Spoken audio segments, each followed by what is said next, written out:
Muitas pessoas têm tido seus sonhos destruídos pela falta de confiança absoluta em Deus. A Bíblia está repleta de exemplos de grandes sonhos cumpridos para a glória de Deus. Encontro com a Palavra é um programa escrito pelo Dr. Dick Woodward e narrado por Pastor Edson Bruno.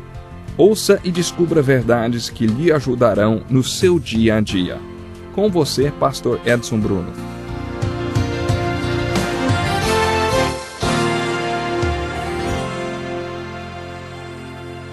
Como é bom estarmos aqui para mais um empolgante programa Encontro com a Palavra.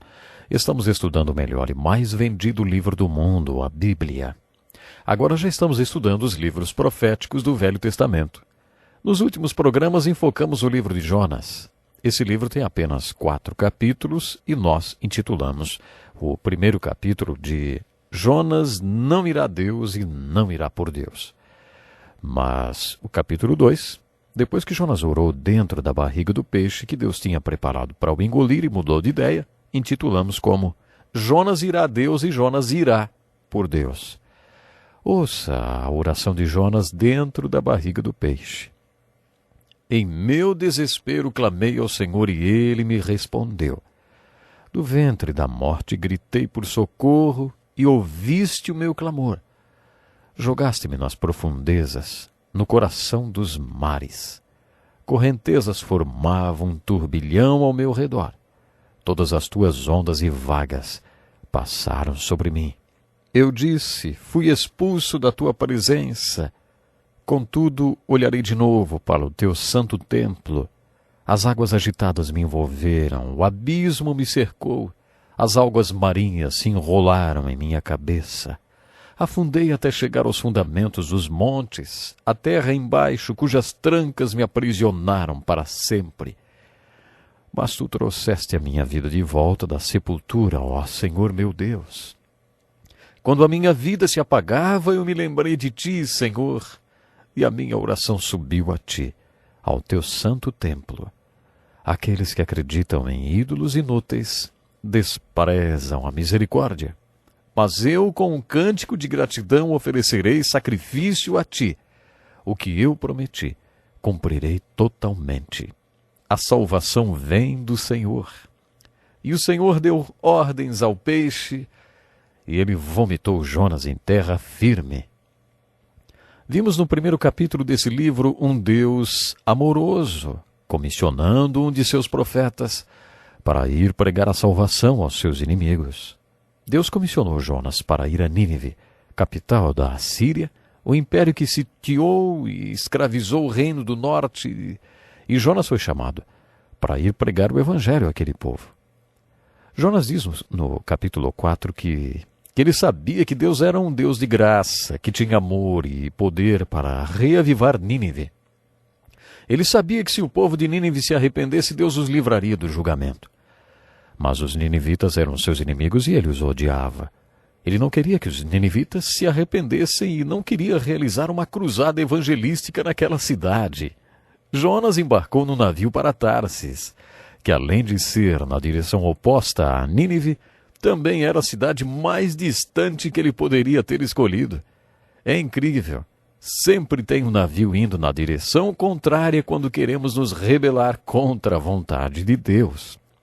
Só porque naquela hora havia um navio embarcando para Tarsis, não quer dizer que essa era a vontade de Deus para Jonas. Satanás tem muita satisfação em providenciar transporte para aquele que está fugindo de Deus. Nesse episódio do embarque de Jonas para Tarsis, vemos ilustrado o direito de livre escolha do homem e a vontade soberana de Deus. Deus nos fez com livre escolha e, por isso, não nos força a nada. No entanto, ele pode fazer uma pressãozinha sobre nós, uma pressãozinha do peso de um elefante, para que percebamos que o mais sábio a ser feito é aceitar o chamado de Deus para a nossa vida. Depois que Jonas embarcou no navio para Tarsis, é isso que está relatado no primeiro capítulo, Deus mandando uma tempestade. Quando a tempestade atinge seu pior ponto, Jonas é jogado no mar pela tripulação do navio, de acordo com suas próprias palavras. Jonas disse, peguem-me, joguem-me no mar, e ele se acalmará. Pois eu sei que é por minha causa que esta violenta tempestade caiu sobre vós. Assim a tripulação jogou Jonas ao mar, e Deus preparou um grande peixe para o engolir.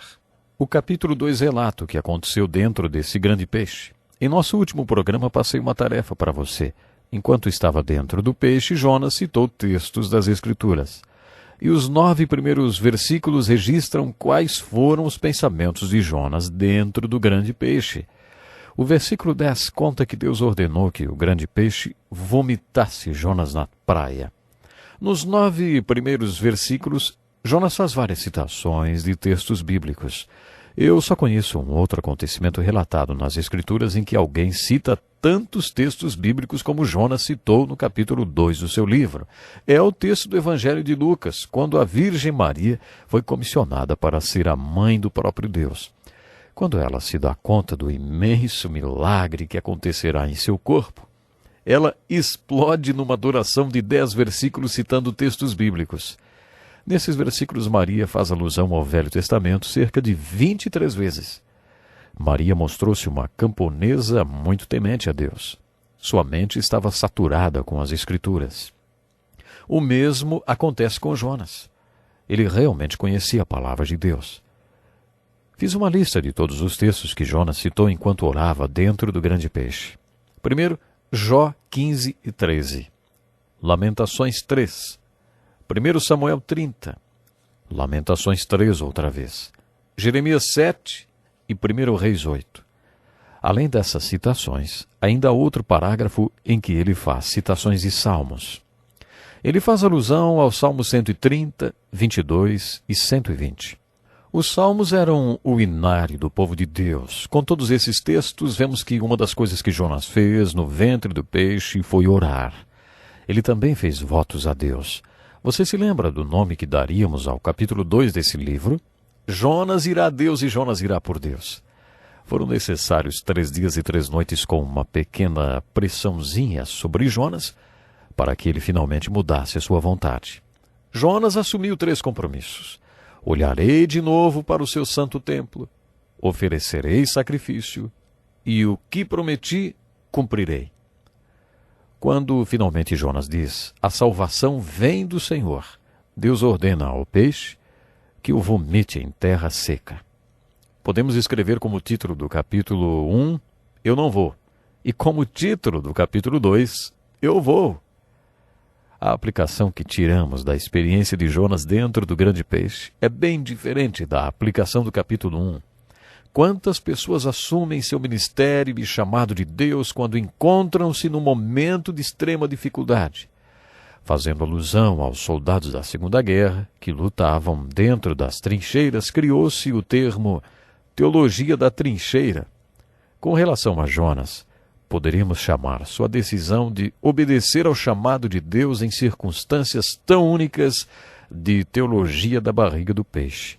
Se conseguirmos visualizar o interior de um peixe e Jonas lá dentro, podemos ter ideia da crise que ele enfrentou. Deus adota esse padrão de comportamento com seu povo. Vimos com Jó, com os profetas, e veremos ainda nos evangelhos do Novo Testamento. Deus às vezes permite tempestades e outras vezes arma tempestades para o seu povo.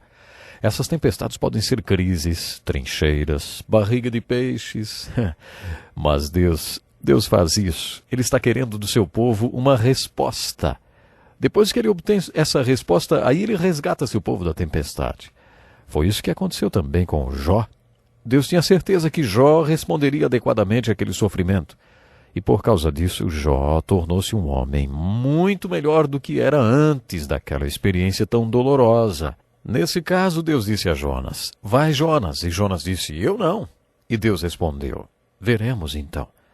Deus aí o pressiona um pouco mais, e mais um pouco, até que Jonas vai parar na barriga do peixe. E de lá, Jonas diz, eu vou, Senhor. Ouça o que relata o capítulo 3 a respeito do que aconteceu depois que Jonas foi jogado em terra seca.